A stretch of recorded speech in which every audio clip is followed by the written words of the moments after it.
میں ایک چیز پہ تھوڑی سا اطلاع نہیں ہوا، پہلے بھی جب میں نے آپ کو پہلی دفعہ مضمون پڑھا تھا تو یہ جو رسول پاک صلی اللہ علیہ وسلم نے فرمایا کہ لا یجتمع دینان، یہ اصل میں لیسر الدین کلہ کی تشریح نہیں؟ ایسا ہی بالکل فرع ہے، لیکن اس فرع کو آپ نے واضح کیسے کیا؟ واضح اس طریقے سے کیا کہ جو غلبہ میں نے اس وقت قائم کر دیا ہے اس کا ایک لازمی نتیجہ یہ بھی ہے کہ اب یہاں پر پھر کسی اور کو نہیں آنا ہے۔ نہیں، تو آپ نے اپنے جو مخاطبین جو المشرکین تھے یا جو بنی اسماعیل اس وقت تھے، اس کے بعد آئندہ زمانوں تک اس کو کیسے تو کہنے کی ضرورت ہی نہیں تھی، وہ تو کام آپ نے کر دیا تھا پہلا۔ یہ اصل میں اسی کی فرع واضح کیا آپ نے، اور یہ بتایا ہے کہ یہ جو میرے ذریعے سے یہاں جو کام ہوا ہے اس کے دو مقاصد تھے۔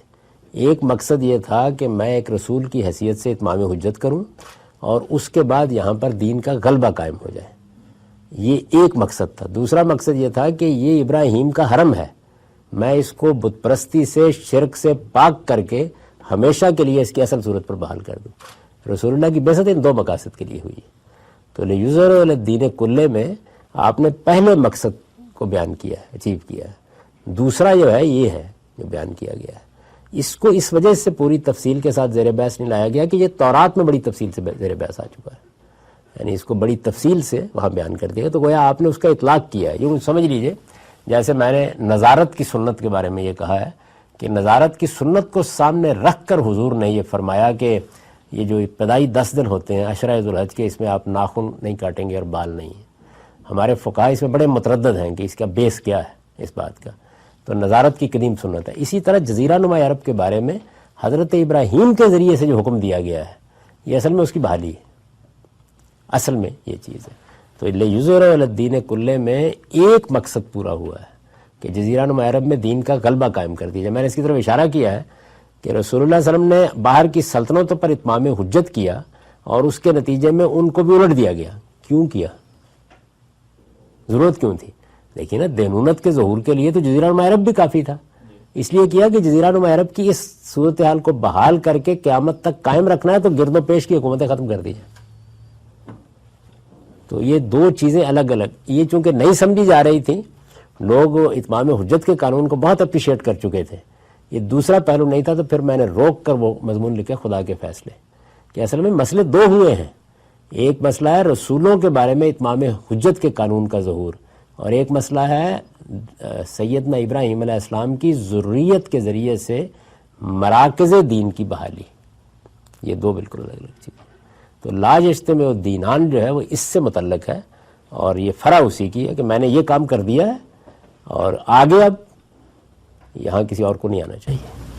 یہ حکم اب بھی مطلب جو سعودی عرب خلیج ممالک آپ کی رائے میں مطلب چرچز وغیرہ الاؤڈ نہیں کرنے چاہیے، اور یہ اس کو سب علماء مانتے ہیں، ٹھیک ہے، یہ بات بالکل صحیح، اس کو پروٹیکٹڈ ایریا ہے وہ۔ نہیں، وہ تو اس لحاظ سے مانتے ہیں نا کہ یہ حرم کے اندر کوئی اور نہیں، اس معاملے میں بالکل واضح ہے۔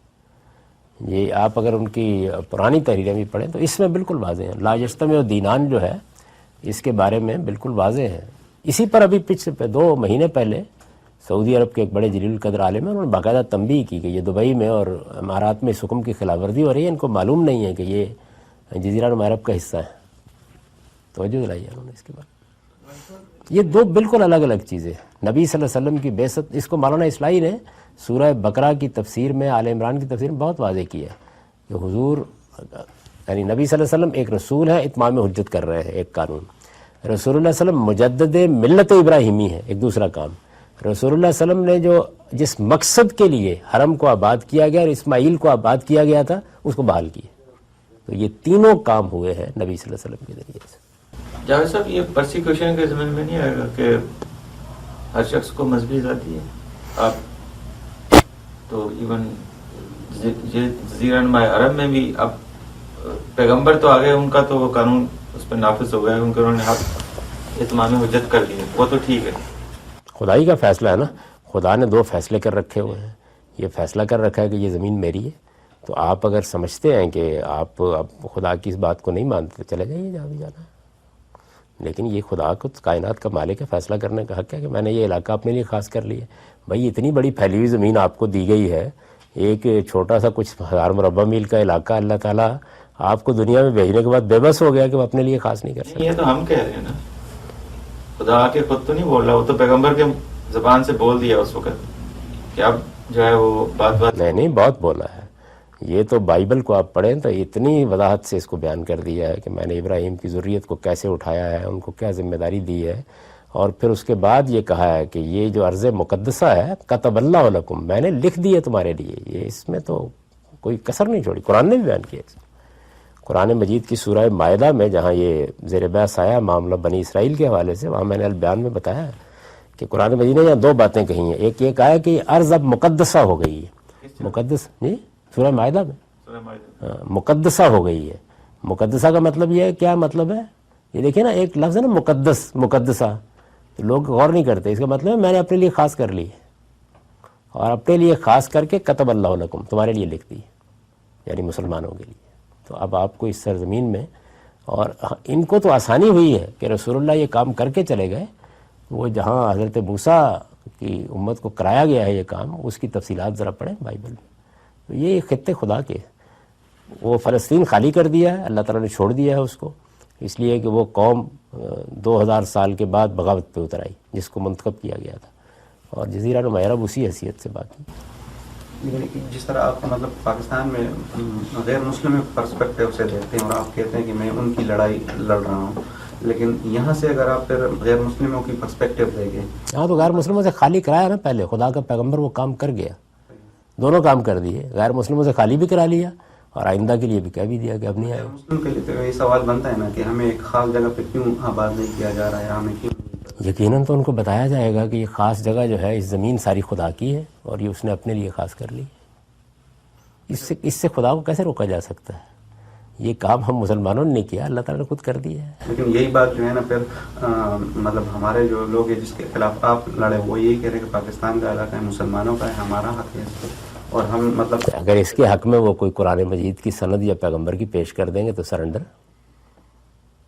بات یہ ہے کہ استدلال کی دو ہی بنیادیں ہو سکتی ہیں, یا وہ استدلال علم کی بنیاد, علم و عقل کی بنیاد پہ ہوگا, یا کسی مذہبی سند کی بنیاد پر ہوگا. تو میں یہ جب کہتا ہوں کہ یہ بے بنیاد ہے, تو اس کا مطلب یہ ہے کہ کوئی نہ علم و عقل میں بنیاد موجود ہے, نہ مذہبی استدلال میں بنیاد موجود ہے. اگر وہ بنیاد مولانا مودودی پیش کر دیتے, یا کوئی آپ میں سے پیش کر دے گا, تو پھر تو بات ختم ہو گئی. وہ بنیاد بتانی چاہیے. جزیرہ عرب کی جو آپ تسلیم کرتے ہیں وہ مذہبی استدلال ہے, پوری شان سے 4000 سال سے موجود ہے, یعنی وہ تو سارا مذہبی لٹریچر بھرا پڑا ہے اس سے. اس میں تو دیکھیں کہ جب وہ فلسطین کے ساتھ یہ معاملہ ہے تو اس میں حکم کیا دیا گیا, کبھی تورات نکال کے پڑھیں, اس کا ایک ایک آدمی مار دیا جائے گا اگر یہ سرنڈر نہیں کریں گے تو ختم کر دیا جائے گا, بالکل فلسطین کو خالی کرا لیا جائے گا, یہ میری سرزمین ہے. اور پھر وہ حکم دیا گیا کہ یہ بنی اسرائیل یہاں آباد ہوں گے. وہ جہاد جس کا آپ قرآن میں ذکر پڑھتے ہیں, جس میں انہوں نے عمالقہ کو بھیجا اور کہا کہ 2 آدمی راضی ہیں, وہ کس لیے تھا؟ اس کا مقصد ہی یہی تھا. یہی وہ چیز ہے جس کو پھر میں نے خدا کے فیصلے کے عنوان سے اپنے ایک آرٹیکل میں بیان کیا ہے کہ خدا کے فیصلے 2 ہیں, 2 موقعوں پر اس نے دنیا میں مداخلت کی ہے. ایک رسولوں کو جب بھیجا ہے اس وقت مداخلت کی ہے, بار بار کی ہے, اور دوسرے ان 2 علاقوں کو خالی کرانے کے لیے مداخلت کی ہے. کون سا آرٹیکل ہے؟ یہ اسی عنوان سے خدا کے فیصلے. اب تو میری کتاب مقامات میں موجود ہے, مقامات میں ہے, اور سائٹ پر الگ بھی مل جائے گا.